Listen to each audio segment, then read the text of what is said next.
বাবরে, হায় বিধাতা, আমাদের এ কোন পাপের শাস্তি দিচ্ছ গো? এত রোদের কারণে তো সব নদী নালা শুকিয়ে গেছে, মাঠে সব ফসলও পানির অভাবে নষ্ট হয়ে গেছে। সবাই কিভাবে আমাকে এখন ভয় পাচ্ছে? বাবা বাবা বাবা বাবা! তুমি এটা ঠিক করছো না সূর্য। তোমার তাপে সকল নদী নালা শুকিয়ে গেছে, গাছগুলা পানির অভাবে মারা গেছে, সবার অনেক কষ্ট হচ্ছে। তুমি তোমার তাপ কমিয়ে দাও। আমি কেন তোর কথা শুনতে যাব শুনে? আমি এই আকাশের রাজা, আমি যা চাইবো তাই হবে। তুই যা তো এখান থেকে, যা।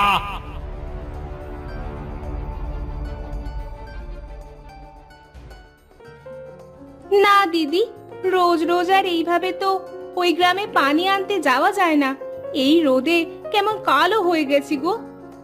ঠিকই বলেছো গো দিদি, গ্রামের সবাই মিলে এই সমস্যার কোনো একটা সমাধান করতে হবে গো দিদি। এই রোদ যে আর ভালো লাগছে না, এবার একটু ছায়া লাগবে গো। না না, এবার আমাকে কিছু করতে হবে।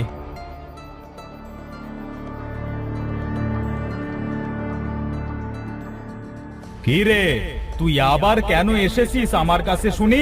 কি বলতে চাস? তুমি যদি আকাশের রাজা হও, তাহলে আমিও মেঘের রাজা। তুমি দেখো এবার আমি কি করতে পারি। তাই নাকি? হ্যাঁ, দেখি তো তুই কি করতে পারিস।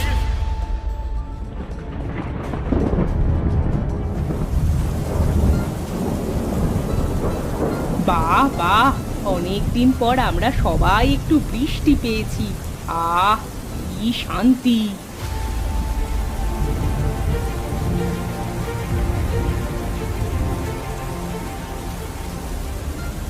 হায় হায়, এটা আমাদের কি হলো? আমরা এবার কোথায় যাব? এই পানিতে তো এবার আমাদের সবাইকে মরতে হবে। না না, মেঘ, তুমি এবার তোমার বৃষ্টি দেওয়া বন্ধ করো, না হলে তো এরা সবাই পানিতে ডুবে মারা যাবে। হ্যাঁ, তুমি ঠিকই বলেছো।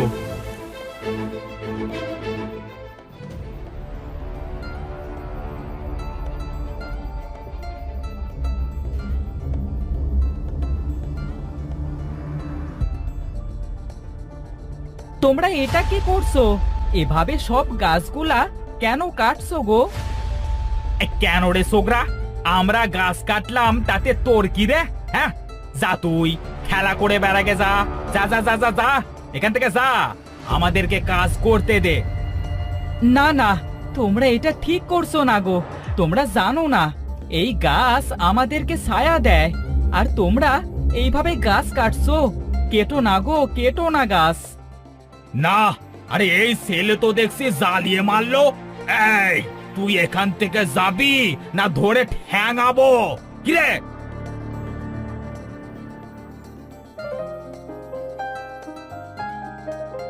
কেউ আমার কথা শোনে না। আমি ছোট বলে সবাই আমাকে এড়িয়ে চলে।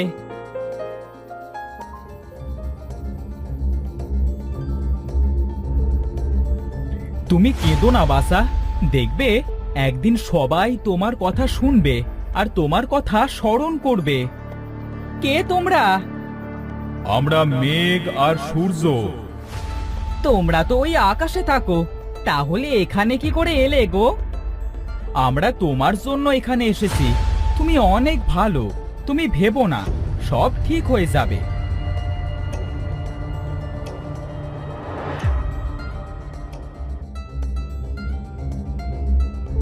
ওরে বাবা রে, মরে গেলাম রে। কোনো বৃষ্টি নেই, শুধু রোদ আর রোদ।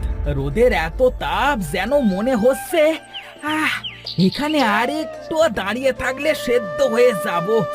এ বাবা রে, না না না না না, আর পারছি না, জ্বলে গেল, সব জ্বলে গেল। দাদা, এখন যদি একটা গাছ পেতাম, হ্যাঁ, তাহলে ওই গাছটার নিচে একটু বসতাম। আরে, এই রোদ আর আমাদের গায়ে লাগতো না। হ্যাঁ, কেন যে গাছগুলো কাটতে গেলাম। হ্যাঁ রে, তুই ঠিকই বলেছিস। হ্যাঁ, যাই, বাড়িতে যাই। এখানে আর থাকা যাবে না।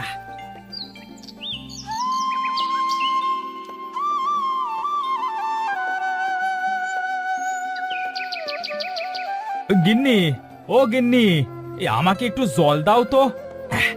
গলা যে একদম শুকিয়ে গেছে গো। হ্যাঁ,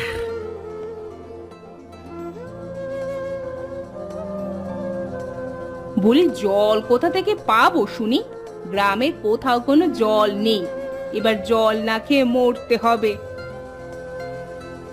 কি বলছো গো গিন্নি? আবে চলো তো গিন্নি, গ্রামের সবাইকে ডেকে নিয়ে বিধাতার কাছে প্রার্থনা করি। হ্যাঁ, চলো চলো।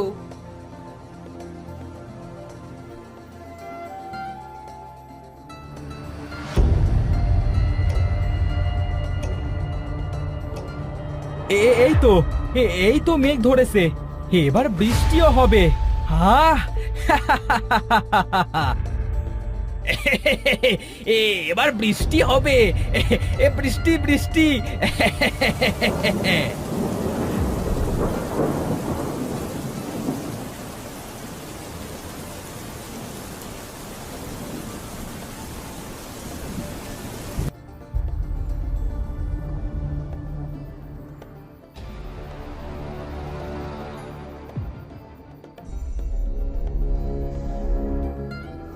না না, আর পারা যায় না, এবার এদের একটা ব্যবস্থা করতেই হবে। ঠিক কথাই বলেছো মেঘ, এবার এরা দেখবে সূর্য আর মেঘের লড়াই।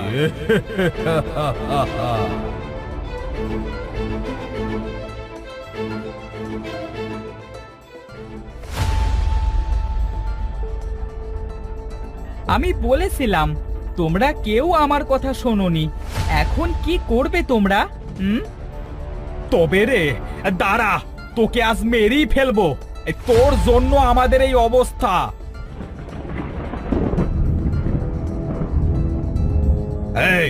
এই তোমরা সবাই ওর থেকে দূরে থাকো, ও একটা শয়তান। আমি তোমাদের কোনো খারাপ করব না গো, আমি তোমাদেরকে এই বিপদ থেকে বাঁচাতে পারবো গো। তুই তুই আমাদেরকে কিভাবে বাঁচাবি শুনি? হ্যাঁ গো, আমি পারবো।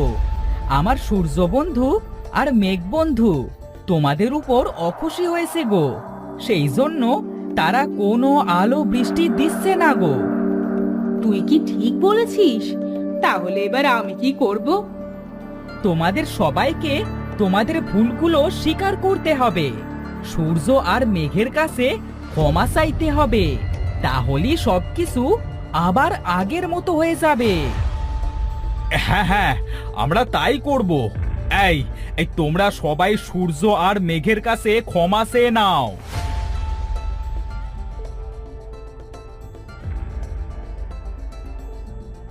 মেঘ বন্ধু, তুমি আমাকে মাফ করে দাও, আমি তোমার উপর অনেক অন্যায় করেছি।